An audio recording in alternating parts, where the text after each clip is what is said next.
All right. So like any other teenager at this point, I'm in this group chat, right?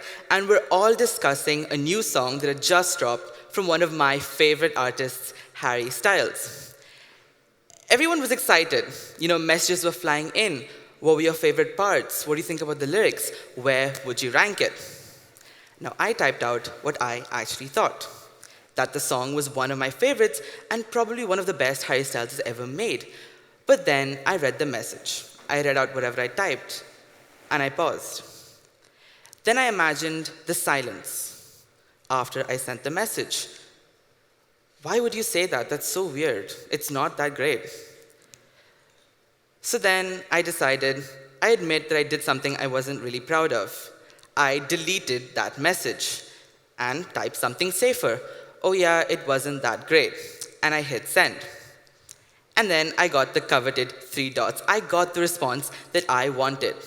Oh yeah, you're so right, and this person liked your message. And I remember thinking in the moment, thank God I didn't make it awkward. When was the last time that you did or said something differently? Not because you wanted to, but because you were afraid you'd stand out, or you're afraid you'd be judged. That tiny change, that self-edit, like the one I was just talking about, is where this talk really begins.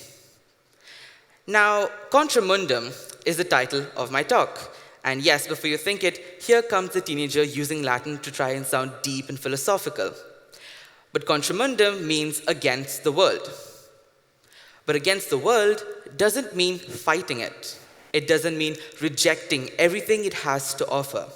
It simply means choosing yourself when that same world nudges you to be someone else.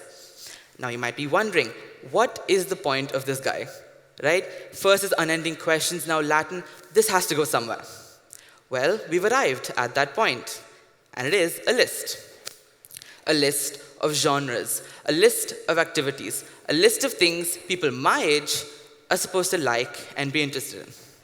What to like, what to do, and who to be. Everyone seems to know what this list entails, right? But no one wants to admit that this list exists. Now, where do I come into this conversation, you might be asking? The thing about me is, I don't really follow that list. The interests that I prefer don't always line up with what's expected from others, or praised or rewarded, for that matter. So, that tension, right, between who you are and who the world wants you to be, in my opinion, that's where the real frontier begins. Now, we often hear about the generic new frontiers, right? Technology, innovation, the next big invention. But again, in my opinion, most frontiers aren't loud or external. The one I'm talking about is internal.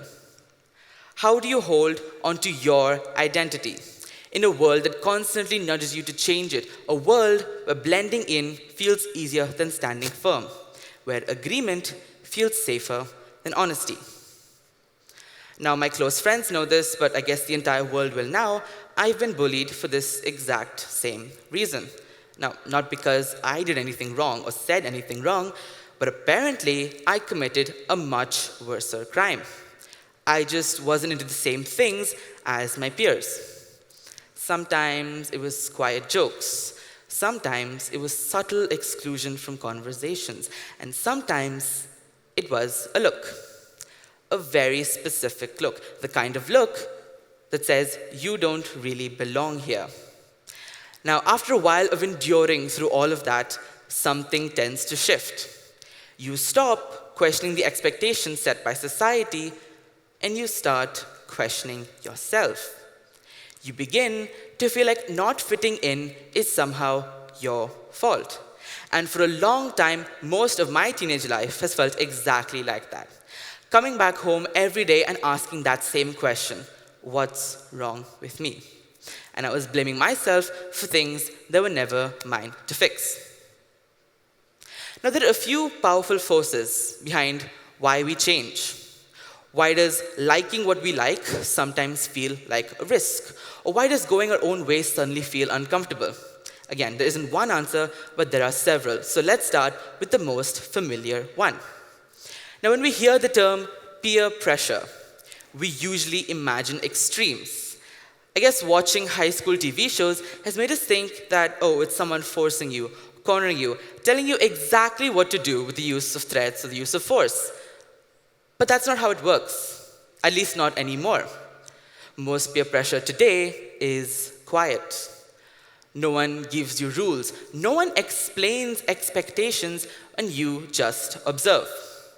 Observe what gets laughed at. Observe what gets attention, and observe what gets ignored. And without anyone saying a word or lifting a finger, behavior starts to shift. Let me take the example of filters that we've seen on apps like Instagram and TikTok. When you enter the editor with your original picture, it's definitely not the same picture that you leave the editor with. A tiny change, right? Now, this isn't just theory. I've seen this happen up close. Someone I've known for years. Meet Rohan. Rohan was an overly emotive person, right? He never hid his feelings. He always used to consistently talk about the books that he liked, the music he was into, or basically the random ideas that he used to bring to me during the middle of the school day. But after a while, something shifted.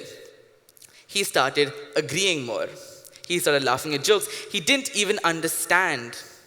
And he shrugged when he was asked his opinion. Even the way he carried himself had changed.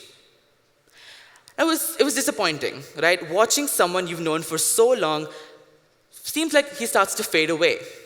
Not because he wanted to, because he felt like fitting in was easier than staying true to himself.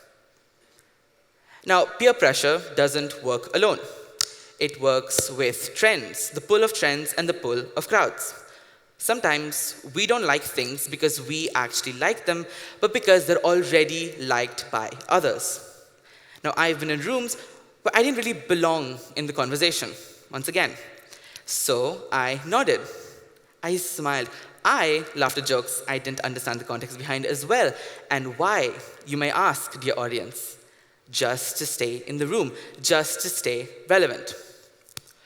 Which is ironic, because anyone who truly knows me knows that I have strong opinions on real-world issues, things that we see every day on social media.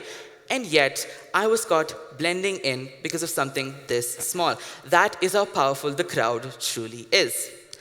Now, this is not just a feeling. There is research to back this. A classic experiment by psychologist Solomon Asch revealed that conformity is found everywhere. Now, in this experiment, participants were asked to match line on one card to one of three on a different card. On paper, the answer was extremely obvious, but here's the twist. Everyone except the participant was part of the experiment. If there was a group of 5, all 4 were part of the experiment, and they were stooges. They were instructed to give the wrong answer. So imagine sitting there at the desk behind me. Your eyes tell you the answer is B. Everyone before you was answering C. You don't know who to believe. You don't know who to follow, your eyes or the people next to you. Now, most people, at least 75%, went along with the group at least once. They didn't want to be wrong, but they didn't want to stand out either. There was no force, and there was no consequence. Just the quiet mounting pressure of everyone around them saying the wrong thing. And over time, this moment of going along slowly adds up.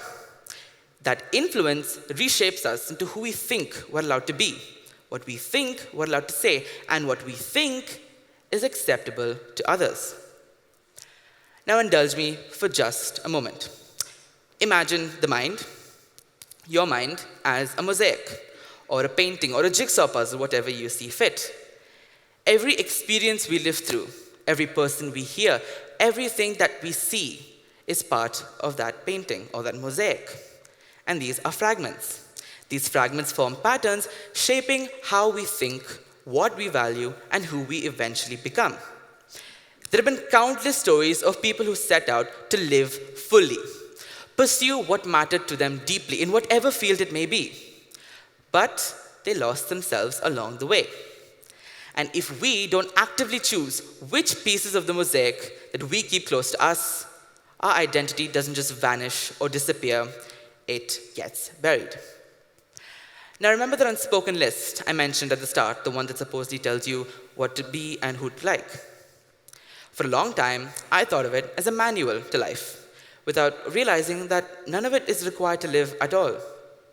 You don't need approval to think freely or permission to enjoy what you want to enjoy. Just pick the pieces of your mosaic that actually matter to you and keep them. Let go of the ones that don't, even if the world treats them like trophies or puts them on a pedestal. Because, once again, the frontier that we're really navigating is not out there. It's inside your mind. How you trust your values, your thinking, and your inner compass. Now, there's a quote I kept coming back to while working on this talk. It takes courage to grow up and become who you really are. And maybe that's what Contra Mundum actually looks like. Don't let anyone else dictate what you want, what you say, and who you eventually become. Don't let them take away your superpower, the power of decision and the power of self-choice. Because at the end of the day, ladies and gentlemen, when everyone else and everything else fades away, the only person who can ever truly decide you is you.